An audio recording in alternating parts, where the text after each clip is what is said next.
Hi everyone. So welcome to lecture 15 of ancient and medieval history. ठीक है, last lecture के अंदर हमने जो डिस्कस करा था it was specific to Humayun, ठीक है, एंड अकबर। इनके साथ साथ हमने बीच में आपका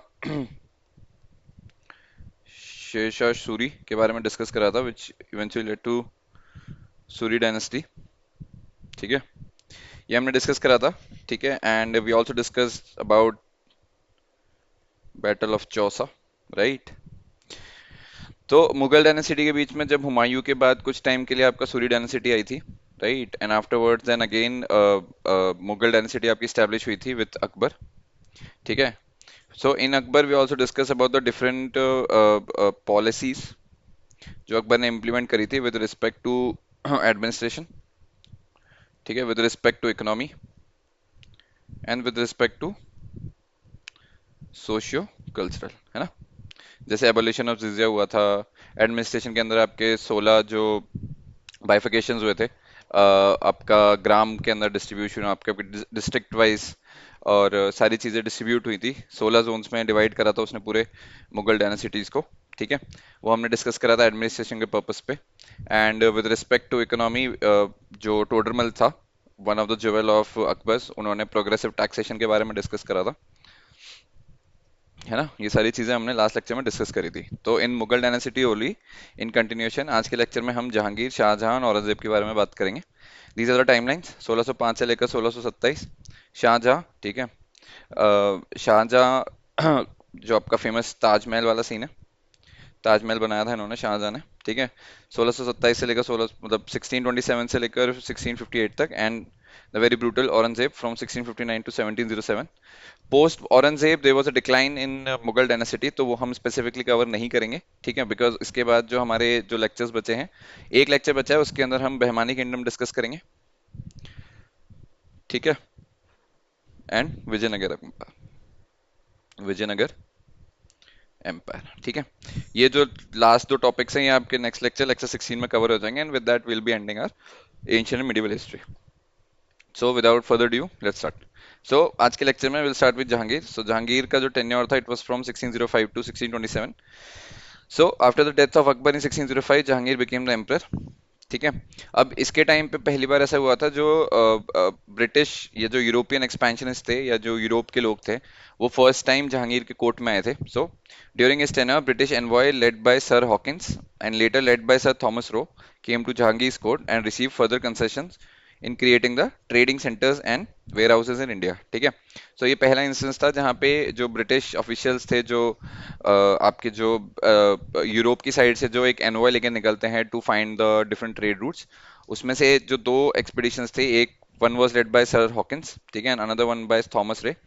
सो when they landed on India they went to Jahangir court, ठीक है, और जहांगीर की कोर्ट में उन्होंने फर्स्ट टाइम परमिशन मांगी to create the trading centres and warehouses in India. ठीक है, यही आगे जाके आपके ईस्ट इंडिया कंपनी से आपका फिर ब्रिटिश रूल, सारी चीजें यहीं से शुरू होती हैं। So which will be ruled for next 200 years, right. तो 1700 से लेकर 1900 1947 तक आपका पूरा ब्रिटिश रूल था which was already covered in modern history.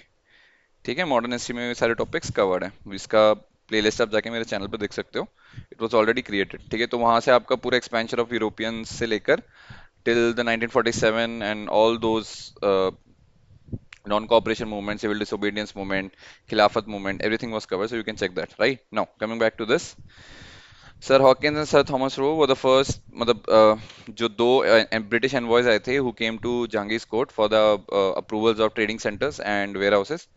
ठीक है, in 1611 basically Jahangir married Noor Jahan, who later became a very strong person in Mughal polity. ठीक है, Noor Jahan an important person. ठीक है, so how come she became a very important person? तो she was instrumental in appointing her father Mirza Ghiyas Beg, Mirza Ghiyas Beg as Mughal wazir and her brother, ठीक है, जो उनका जो नूरजहां का brother था उसको भी उसने बनाया है उसका जो ब्रदर था असफ उदौला एज खान समान, विच literally means head of royal family and treasury.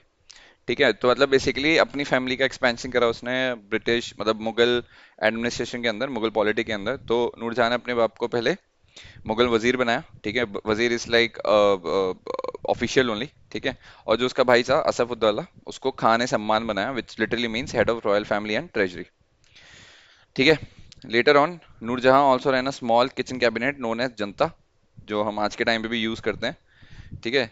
So Janata means your small kitchen cabinet. हमने पॉलिटी के अंदर ये चीज कवर करी थी कि what is the meaning of kitchen cabinet, कि मतलब अगर पूरे आपके काउंसिल ऑफ मिनिस्टर्स है, उसके अंदर से भी आपके लिमिटेड काउंसिल ऑफ मिनिस्टर्स होंगे जिसके संग पीएम एक और मतलब क्लोज नेटेड कम्युनिकेशन कर सकते हैं, so that is known as a kitchen cabinet, ठीक है। नूरजहां के टाइम पे किचन कैबिनेट के कॉन्सेप्ट को जनता कहते थे, with her own favourite people, ठीक है। So after the death of Jahangir in 1627, Prince Khurram became the next ruler with the title of Shahjahan, ठीक है। तो जो शाहजहां जो ताजमहल वाला बंदा है, उसका नाम आपका बेसिकली प्रिंस, तो टाइटल हो गया खुर्रम, नाम था उसका, KHURRAM, ठीक है, Khurram, who later on took upon the title of Shahjahan, ठीक है। So after the death of Jahangir in 1627, Prince Khurram became the next ruler with the title of Shahjahan, ठीक है। Now शाहजहां का जो टेन्योर था दैट इज फ्रॉम 1627 टू 58, ठीक है। अगर आपको याद हो को अकबर ने जो एनेक्सेशन थी वो अहमदनगर की पार्शियली करी थी, ठीक है। उसने मल्टीपल जगह ऑक्यूपाई करी थी, बट अहमदनगर जो था वो पार्शियली एनेक्स हुआ था during the tenure of Akbar. तो शाहजहां ने, जिसका असली नाम खुर्रम था, प्रिंस खुर्रम, उसने जब मुगल डायनेस्टी की गद्दी संभाली तो ही एनेक्स अहमदनगर कंप्लीटली, ठीक है। And he was also instrumental in annexation of Mewar in 1605, ठीक है। मेवाड़ द वेरी फेमस, ठीक है, महाराणा प्रताप, महाराणा प्रताप, ठीक है, उसको भी पूरी तरह से एनेक्स कर लिया, तो ठीक है। Now Shah Jahan was a patronised of architecture and in the memory of his late wife Anjuman Bano Begum, जो मुमताज महल के नाम से फेमस थी, उसका रियल नाम अंजुमन बानो बेगम था, ठीक है। उसकी शान में ही constructed the very famous Taj Mahal, ठीक है। So important thing to know is the real name of Taj Mahal is Anjuman Bano Begum, who is also known as Taj Mahal, and Shah Jahan eventually created Taj Mahal, ठीक है। During the tenure of Shah Jahan, there was a war of succession between his son Aurangzeb and Dara Shikoh, ठीक है, very important नाम, Aurangzeb versus Dara सिकोय, ठीक है।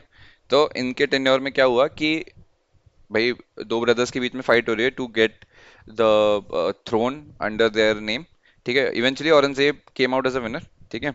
But उसने क्या करा, जैसे ही उसने गद्दी संभाली तो उसने शाहजहां को इम्प्रिजन कर दिया। तो कहाँ इम्प्रिजन हुआ, बेसिकली वो हाउस अरेस्ट हुआ in Red Fort Agra. So Aurangzeb won the battle between Aurangzeb and Dara Shikoh for मतलब in the war of succession, and what Aurangzeb did, he imprisoned Shah Jahan, and later he was house arrested. This Shah Jahan was house arrested at Red Fort, Agra. ठीक है। Now the third is Aurangzeb. देखो औरंगजेब का क्या scene है, after coming to power he मतलब he was a very brutal ruler and he was very and he was a follower of orthodox Islam, ठीक है। अकबर के टाइम तक सिक्युलरिज्म थोड़ी आ गई थी because he was like he abolish jizya, ठीक है, एंड ही आल्सो इंक्लूडेड अलग अलग जो अलग अलग रिलीजियस लीडर्स के संग उसने अलग अलग प्रेयर हॉल्स इनिशिएट करे थे, and then he was brotherhood and world peace and fraternity पे उसने अपना थियोलॉजी भी दिया था। But Aurangzeb was completely opposite and he was very much an orthodox Islamic leader, ठीक है। So Aurangzeb, after coming to power, he started patronizing the orthodox version of Islam in India, ठीक है। He again reimposed jizya, ठीक है, which was a religious tax, and banned many Hindu festivals which are like Diwali and Holi, उसने ban कर दिया, ठीक है। He reimposed jizya, which is like a religious tax which the followers of other religion has to pay, ठीक है। Apart from this if you know, Akbar के time पे हमने पढ़ा था कि गोविंद देव जो टेम्पल था मथुरा का, he gave a huge sum of amount Akbar in the construction of Govind Dev temple, ठीक है। It's let me just correct this one. It's Govind Dev Temple. Govind Dev temple, ठीक है। सो मथुरा के अंदर जो अकबर ने जिसके लिए चैरिटी दी थी in huge sum for the construction of the temple, he Aurangzeb came and he basically destroyed many famous temples of India, जिसके अंदर गोविंद देव टेम्पल ऑफ मथुरा था, Somnath temple, Keshav Rai temple and Kashi Vishwanath temple. ठीक है, मतलब काशी के अंदर जो विश्वनाथ टेम्पल है, ये सारे उसने डिस्ट्रॉय करे। ठीक है। For Aurangzeb the biggest challenge was the Marathwada. ठीक है, जिसके अंदर जो सबसे फेमस नाम निकल के आता है वो है आपके छत्रपति शिवाजी महाराज। ठीक है, so biggest challenge for Aurangzeb was the ruler of Marathwada, Deccan के अंदर जो पूरा आता है। ठीक है, एंड स्पेसिफिकली छत्रपति शिवाजी। ठीक है, अब शिवाजी जो थे, छत्रपति शिवाजी, उनके बारे में थोड़ा जानना जरूरी है, बिकॉज उनके रहते जो एक्सपेंशन था मुगल टेरिटरी का towards Maharashtra and Marathwada did not occurred. ठीक है, सो some brief about Shivaji. So Shivaji was the son of Konkan ruler Shahaji. ठीक है, कोंकण रूलर। कोंकण बेसिकली अगर आप देखो तो जो गोवा वाली बेल्ट है ना, महाराष्ट्र गोवा वाली, उसको आपको कोंकण रेलवे भी चलती है वहां पे, एक सब डिवीजन है वहां पे। ठीक है, तो Shivaji was the son of Konkan ruler Shahji, and Shivaji was raised by his mother Jijabai and his guru Dadaji Kondadev, KONDADEV।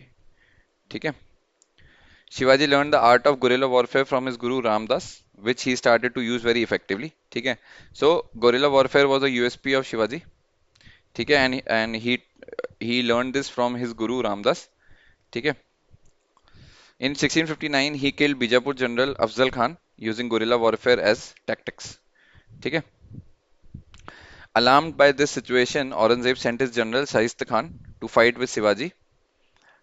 In result what happened was Shivaji seriously injured the Shaista Khan also. ठीक है, अगर आप एज अ रूलर हो और अगर आपका जनरल किसी से इतनी बुरी तरह हार के आता है तो it it raises concern, right. So Aurangzeb was really concern with the way Shivaji was handling into Aurangzeb was really concern with the way Shivaji was handling the things specially against the Mughal dynasty. ठीक है, तो बीजापुर उन्होंने जीता बाय डिफीटिंग अफजल खान। ठीक है, औरंगजेब का जो general था शाइस्ता खान, उसको हराया शिवाजी ने। ठीक है, so that became a cause of concern for Aurangzeb. ठीक है, अब इसके बीच औरंगजेब ने क्या करा, औरंगजेब ने मतलब अंबेर का जो अंबेर के जो एक रूलर थे जयचंद, उनको बोला कि भाई आप शिवाजी के अगेंस्ट मतलब फाइट कीजिए और उनको हराने में मदद कीजिए। ठीक है, so in this scenario Aurangzeb persuaded Amber ruler Jaichand to fight Shivaji. अब जयचंद जो थे, he very meticulously planned the whole strategy and he went on a war or battle which was known as Battle of Purandar, PURANDHAR, in 1665। ठीक है, so Jaichand defeated Shivaji in Battle of Purandar। ठीक है, as per the treaty what Shivaji was asked to do, he submitted 23 out of 30 battalions होते हैं, forces होते हैं, so he submitted 23 out of 30 forces to Jaichand. ठीक है, and he also appeared at Agra court, मतलब deceive करके उसको आगरा मतलब शिवाजी, छत्रपति शिवाजी को आगरा कोर्ट में पेश करा गया, वेयर औरंगजेब ने धोखे से उनको इन प्रिजन कर लिया। ठीक है, so as per the treaty of Shivaji, मतलब as per the treaty of Purandar, Shivaji submitted 23 out of 30 forces to Jaichand. He also appeared at Agra court of Aurangzeb where he was treacherously imprisoned। ठीक है, but Shivaji Maharaj was very very brave and very very sharp, so Shivaji escaped from the Agra and restarted his campaign। ठीक है, in 1674 he celebrated his coronation ceremony। ठीक है, Shivaji eventually made Deccan impenetrable for anybody, specifically for Mughal dynasty। ठीक है, Shivaji after establishing the large Maratha empire took his last breath in 1680। तो 1680 के अंदर छत्रपति शिवाजी की डेथ हो गई, but he was able to create a large Maratha empire. ठीक है, with Shivaji's death challenge to Aurangzeb came to an end and he was finally able to annex Bijapur and Golconda, जो कि मराठा बेल्ट के अंदर ही आता है। ठीक है, in 1686 and 1687। ठीक है, Aurangzeb also died in 1707, after which the decline of Mughal dynasty started। ठीक है, so this was all about today's lecture। next lecture में behmani kingdom of 1347 and Vijayanagar kingdom of 1336 will discuss। ठीक है, and which will be the last lecture for ancient and medieval history। ठीक है, सो reference book मैंने starting में बता दिया था कौन सा पढ़ना है, जाके वहां पे देखो, टाइमलाइंस आपको बता दिए हैं। मुगल डायनेस्टी से पहले हमने अलग अलग जो इन्वेजन्स हुए उनके बारे में हमने डिस्कस करा है, हमने मोहम्मद गजनी के बारे में डिस्कस करा है, बाबर के बारे में डिस्कस करा है। ठीक है, then we are discuss about the different dynasties, Sayyid, slave, Tughlaq, Khilji, है ना, Lodi dynasty, and after that we have Mughal dynasty, Delhi सल्तनत। ठीक है, all these things we have discuss, so we can just refer a standard book notes wise मैंने आपको detail में आपको बता दिया है. You can just add any other points if you find from the book which will be more than sufficient, and just follow the PYQs and mains question is right. That would be more than sufficient for ancient and medieval history. Okay. So next lecture would be the last lecture for ancient and medieval history, in which we'll be covering these two topics. And this is all for today. Post this lecture, like after post lecture 16, we'll be starting with geography subject. So it will be very interesting and fascinating. So stay tuned. And this is all for today. Thank you for watching. Keep learning, keep working hard. I'll see you in the next one. Bye. Take care.